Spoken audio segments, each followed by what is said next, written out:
बिस्मिल्लाहिर्रहमानिर्रहीम। Welcome to Mir Bisham biology academy.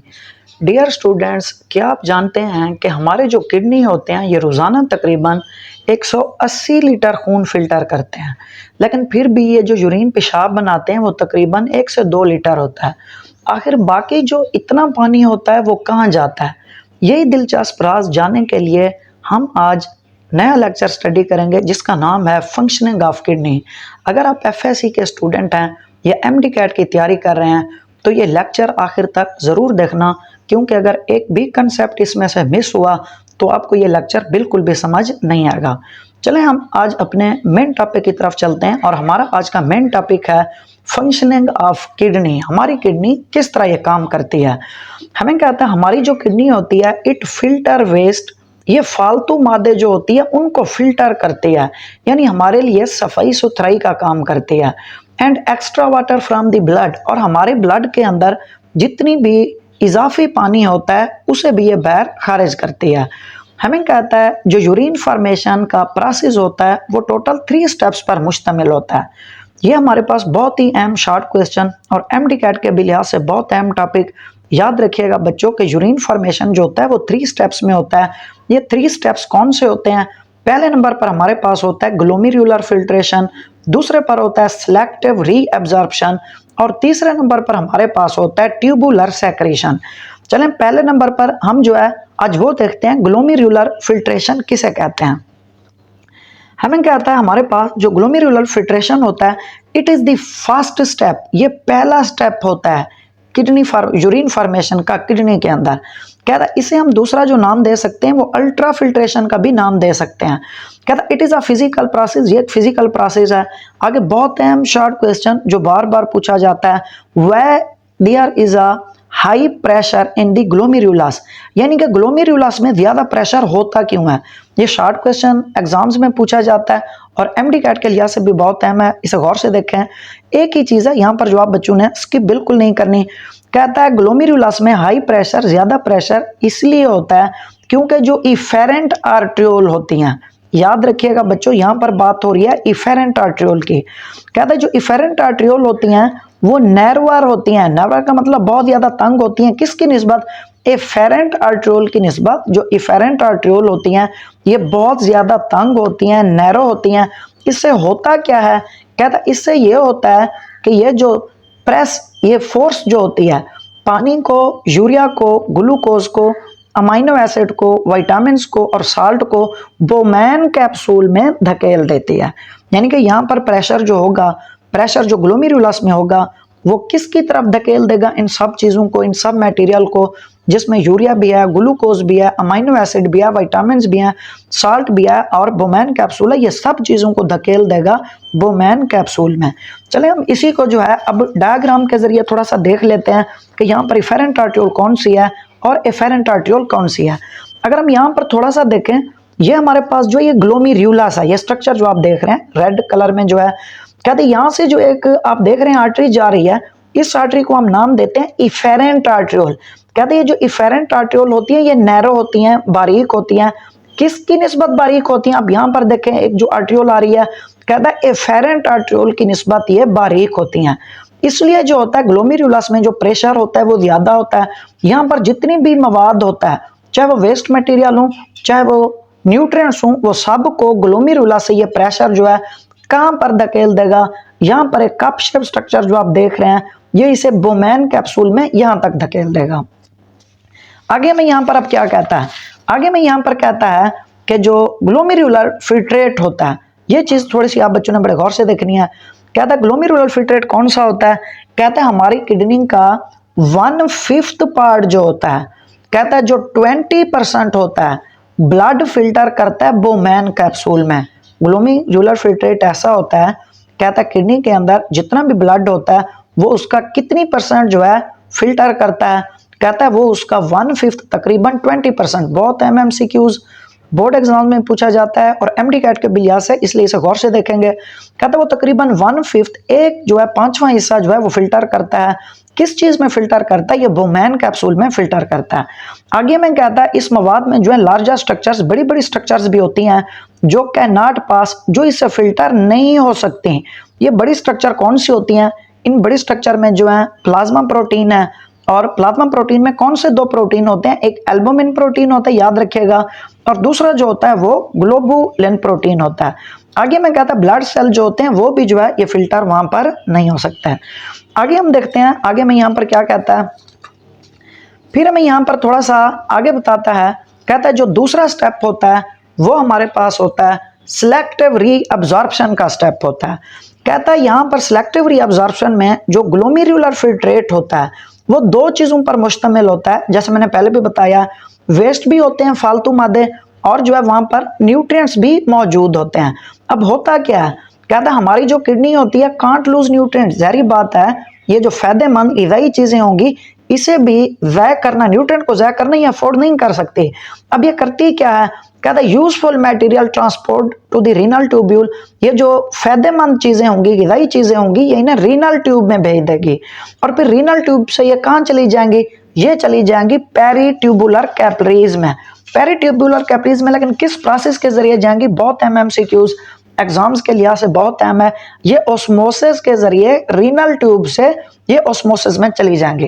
थोड़ा सा हम डायग्राम के जरिए से मजीद अच्छे तरीके से समझते हैं। कहते हैं यहाँ पर जो आप देख रहे हैं ये हमारे पास यहाँ पर पेरीट्यूबुलर कैपिलरीज भी मौजूद होती हैं। अब मैं कहता होता क्या है, यहाँ पर अक्सर जो हमें यहाँ पर बताया गया है कि ये रीनल ट्यूब के जरिए, अब गौर से अगर देखें ये हमारे पास है रीनल कार्पसल का हिस्सा, यानी कि यहाँ तक जहां से ये नालियां शुरू नहीं हुई ये रीनल कार्पसल का जो है ये हिस्सा होता है, लेकिन जो आप नालियों वाला हिस्सा देख रहे हैं ये होता है रीनल ट्यूब्यूल का हिस्सा होता है। अब मैं यहाँ पर यह कहता है कि ये जो जितने भी न्यूट्रिएंट्स होते हैं ये रीनल ट्यूब्यूल से ये किस में चले जाते हैं, ये पेरीट्यूबुलर कैपिलरीज में चले जाते हैं। आगे मैं यहाँ पर क्या कहता है, लेकिन प्रोसेस कौन सा होता है, वो ऑस्मोसिस का प्रोसेस होता है। बहुत अहम शॉर्ट क्वेश्चन, कहता है 70% जो वाटर रीअब्जॉर्प्शन होती है, अकर होती है, वो किस ट्यूब में होती है, वो प्रॉक्सिमल कन्वोलेटेड ट्यूब्यूल में होती है। अब प्रॉक्सिमल कन्वोलेटेड ट्यूब्यूल जो होती है यहाँ पर नेफ्रॉन की ये सबसे जो है पहली स्ट्रक्चर है, जो पहली बालदार नाली है बोमैन कैप्सूल के बाद, उसे हम नाम देते हैं प्रॉक्सिमल कन्वोलेटेड ट्यूब्यूल का। कहते हैं यानी कि यहाँ पर जो 70% रीअब्जॉर्प्शन होती है वो किस में होती है, वो प्रॉक्सिमल कन्वोलेटेड ट्यूब्यूल में होती है। कहता है 75% वाटर रिटर्न्स होता है फिल्ट्रेट से, कहां पर होता है, कैपिलरीज में, और ये किस अमल के जरिए होता है, ये ऑस्मोसिस के जरिए होता है। कहता है इसमें कौन कौन सी चीजें होती हैं जो रिटर्न होती हैं, कहता है ग्लूकोज, अमाइनो एसिड, साल्ट जो होते हैं ये क्या होते हैं, return from the proximal convoluted tubule to the blood by active transport. बहुत अहम, कहते हैं यहाँ पर ग्लूकोज, ये जो न्यूट्रिएंट्स हैं, अमाइनो एसिड हैं, साल्ट हैं, ये प्रॉक्सिमल कन्वोलेटेड ट्यूब्यूल से दोबारा ब्लड में दाखिल हो जाते हैं, लेकिन किस अमल के जरिए दाखिल होते हैं, ये एक्टिव ट्रांसपोर्ट के जरिए यहाँ पर जो है दाखिल होते हैं। फिर हमें कहता है इंतहाई अहम MCQs, बहुत अहम MCQs का ये जो पार्ट है, डिसेंडिंग लिम्फ क्या करती है, MCQ यहाँ से पूछा जाता है, असेंडिंग लिम्फ क्या करती है, डिस्टल कन्वोलेटेड ट्यूब्यूल का क्या काम होता है, ये बहुत अहम MD कैट के लिहाज से इसे गौर से देखें। कहता है जो डिसेंडिंग लिम्फ होती है वो वाटर को रीअब्जॉर्ब करती है, दोबारा जज्ब कर लेती है। जो असेंडिंग, डिसेंडिंग का मतलब होता है जो नीचे आती हुई नाली होती है, और जो असेंडिंग लिम्फ होती है जो ऊपर नाली जा रही होती है, कहते हैं ये किस चीज को ट्रांसपोर्ट करती है, साल्ट एक्टिवली ट्रांसपोर्ट, ये साल्ट को, नमकियात को आगे जो है एक्टिवली का मतलब है एनर्जी यूज करके आगे ट्रांसपोर्ट करती है। फिर जो होती है distal convoluted tubule, distal convoluted tubule ये नेफ्रॉन की आखिरी बालदार नाली होती है, ये किस चीज को अब्जॉर्ब करती है, ये दो चीजों को अब्जॉर्ब करती है, वाटर को भी अब्जॉर्ब करती है और साल्ट को भी क्या करती है बच्चों, ये अब्जॉर्ब करती है। हम थोड़ा सा यहाँ पर देखेंगे डिसेंडिंग लिम्फ कहाँ पर मौजूद होती है और असेंडिंग लिम्फ कहाँ पर मौजूद होती है और डिस्टल कन्वोलेटेड ट्यूब्यूल कहाँ मौजूद होती है। अच्छा बच्चों आप ये स्ट्रक्चर थोड़ा सा देखें, ये हमारे पास जो यू शेप स्ट्रक्चर जा रहा है और ये जो नीचे की तरफ नाली आ रही है, इस नाली को हम नाम देते हैं डिसेंडिंग लिम्फ का नाम देते हैं। ये डिसेंडिंग लिम्फ किस चीज को अब्जॉर्ब करती है, ये वाटर पानी को रीअब्जॉर्ब करती है, जज्ब करती है। और इसी तरह हमारे पास ये यू शेप जो है ऊपर की तरफ जाती हुई नाली देख रहे हैं, ये होती है असेंडिंग लिम्फ। असेंडिंग लिम्फ अब किस चीज को अब्जॉर्ब करती है, जो असेंडिंग लिम्फ होती है ये साल्ट को क्या करती है, अब्जॉर्ब करती है। फिर हमारे पास जो है ये लास्ट में जो होती है ये डिस्टल कन्वोलेटेड ट्यूब्यूल, यानी जो आखिरी बालदार नाली है ये डिस्टल कन्वोलेटेड ट्यूब्यूल होती है। इसका काम क्या होता है, कहते हैं ये हमारे पास जो होती है ये दोनों चीजों को अब्जॉर्ब करती है, वाटर को भी एब्जॉर्ब करती है और साल्ट को भी एब्जॉर्ब करती है। नेक्स्ट हमारे पास एक यहाँ पर स्ट्रक्चर होती है जो होती है कलेक्टिंग डक्ट। कलेक्टिंग डक्ट का क्या काम होता है, कहता है final site for water reabsorption. पानी को जज्ब करने के लिए ये एक फेनल साइट, ये एक फेनल जो होता है मरला होता है जो पानी को जज्ब करता है। यहाँ पर जो है पहला जो स्टेप होता है किडनी के फंक्शन का सिलेक्टिव रीअब्जॉर्प्शन, यहाँ पर यह खत्म हो जाता है। कलेक्टिंग डक्ट यहाँ पर कौन सी है, थोड़ा सा गौर से देखें। ये जो आप यहाँ पर इसे देख रहे हैं, इस नाली को देख रहे हैं, इसे हम नाम देते हैं कलेक्टिंग डक्ट का नाम देते हैं। आगे दूसरे नंबर पर, तीसरे नंबर पर जो है हमारे पास स्टार्ट होता है वो होता है ट्यूबुलर सेक्रेशन। अब ट्यूबुलर सेक्रेशन क्या होता है, कहता है it is opposite to the reabsorption. ये रीअब्जॉर्प्शन के बिल्कुल उलट होता है।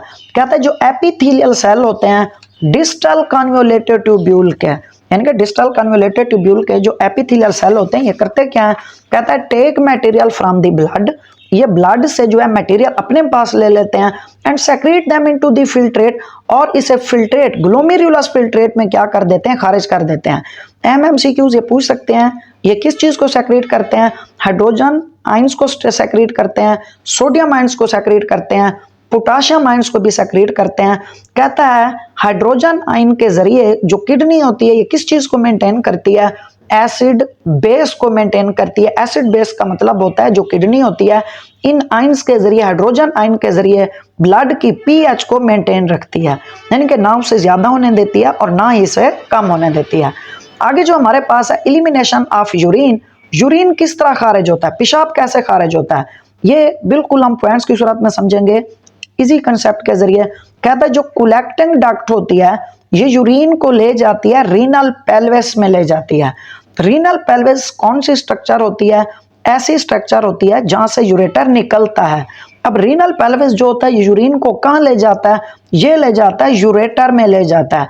अब यूरेटर कौन सी नाली होती है, यूरेटर एक ऐसी नाली होती है जो यूरिन को यूरिनरी ब्लैडर के अंदर ले जाती है। यूरिनरी ब्लैडर कौन सी स्ट्रक्चर होती है, कैसी स्ट्रक्चर होती है जो आर्जी टेम्परेरी तौर पर यूरिन को स्टोर करके रखती है। फिर क्या करती है, जो यूरिनरी ब्लैडर होता है ये यूरेथ्रा के जरिए इस यूरिन को excrete out of the body, body के जरिए ये बाहर क्या कर देता है, ये खारिज कर देता है। जो यूरिन को बाहर स्ट्रक्चर खारिज करेगी वो कौन सी स्ट्रक्चर होती है, वो यूरेथ्रा होती है। अब इंतहाई अहम एमसीक्यूज आप बच्चों ने बिल्कुल इसे फौरन अभी इधर मेमोराइज कर लेना है। कहता है एडल्ट के अंदर जो एक बड़ा आदमी होता है, बड़ा इंसान होता है, कहता है 1 to 2 लीटर पर डे, ये कितना बच्चों जो है ये खारिज करती है यूरिन को। एडल्ट की बॉडी 1 से 2 लीटर एक दिन में इस यूरिन को बाहर खारिज करती है। हमें कहता है जब हमारी बॉडी में साल्ट की कंसंट्रेशन ज्यादा होती है, इसका मतलब है ज्यादा होती है, नमकियात ज्यादा होते हैं। कहता है वाटर रिटेंशन, वाटर रिटेंशन का मतलब है यहाँ पर पानी की मिकदार बरकरार रहती है। जो यूरिन प्रोडक्शन होता है, जो पेशाब की पैदावार होती है वो डिक्रीज हो जाती है। डिक्रीज क्यों होती है, क्योंकि जैसे ही साल्ट बढ़ेंगे तो वाटर कम से कम बाहर खारिज होगा। आगे कहता है जब हम एक्सरसाइज करते हैं, जब हम कोई भी एक्सरसाइज, कोई हार्ड फिजिकल एक्सरसाइज कर रहे होते हैं, कहता है उस नतीजे में वाटर लॉस, हमारी बॉडी से पानी खारिज होता है। ये किस नतीजे में खारिज होता है, ये परस्पिरेशन के जरिए खारिज होता है। अब परस्पिरेशन बच्चों यहाँ पर क्या है, परस्पिरेशन पसीना आने को हम परस्पिरेशन का नाम देते हैं। कहते हैं जब पसीना आता है, हम एक्सरसाइज कर रहे होते हैं, उसके जरिए हमारी बॉडी जो होती है वो पानी को बाहर खारिज कर रही होती है। अब होगा क्या इसे, जब पानी बाहर खारिज हो रहा होता है तो यूरिन का वॉल्यूम, जो यूरिन प्रोड्यूस होती है वो डिक्रीज हो जाती है, यानी कि कम पेशाब खारिज होता है। आप लोगों ने ये देखा होगा बच्चों कि जब गर्मियां आती हैं तो हमें कम यूरिन आता है। वजह क्या होती है, क्योंकि पसीने के जरिए हमारा जो पानी होता है वो बाहर खारिज हो जाता है, इसलिए यूरिन कम प्रोड्यूस होता है। जबकि जैसे ही सर्दियां आती हैं, क्योंकि सर्दियों में हमें पसीना नहीं आता, इसलिए हमारा जो एक्स्ट्रा वाटर होता है वो बॉडी से बाहर खारिज नहीं होता। फिर वो किस चीज के जरिए बाहर खारिज होता है, यूरिन के जरिए हमें बार बार पेशाब आता है, वो फिर उसके जरिए जो पानी होता है वो खारिज हो जाता है। आगे में यहाँ पर कहता है किडनी जो होती है ये ओस्मो रेगुलेशन का भी काम करती है। ओस्मो रेगुलेशन का मतलब है किडनी जो होती है हमारी बॉडी के अंदर वाटर को भी मेंटेन करके रखती है और साल्ट को भी मेंटेन करके रखती है। आज का हमारा जो लेक्चर है बच्चों यहाँ पर ख़त्म होता है। आई होप सो कि आप बच्चों को ये लेक्चर अच्छी तरह से समझ आ गई होगी। अगर आप लोगों को ये वीडियो पसंद आई है तो इस वीडियो को ज़रूर लाइक करें, दोस्तों के साथ शेयर भी करें और अगर अभी तक आपने अपना ये चैनल सब्सक्राइब नहीं किया तो इस चैनल को सब्सक्राइब भी ज़रूर करें, ताकि आपकी बोर्ड एग्ज़ाम्स की अच्छी से तैयारी हो सके और उसी के साथ एमडी कैट की भी तैयारी होती रहे, क्योंकि ये जो नोट्स हैं बिल्कुल अकॉर्डिंग टू टेक्स्ट बुक हैं, ताकि बाद में आप लोगों के लिए कोई इशू ना हो। इंशाल्लाह कल हम एक और दिलचस्प लेक्चर के साथ हाजिर होंगे, तब तक के लिए अल्लाह हाफिज़।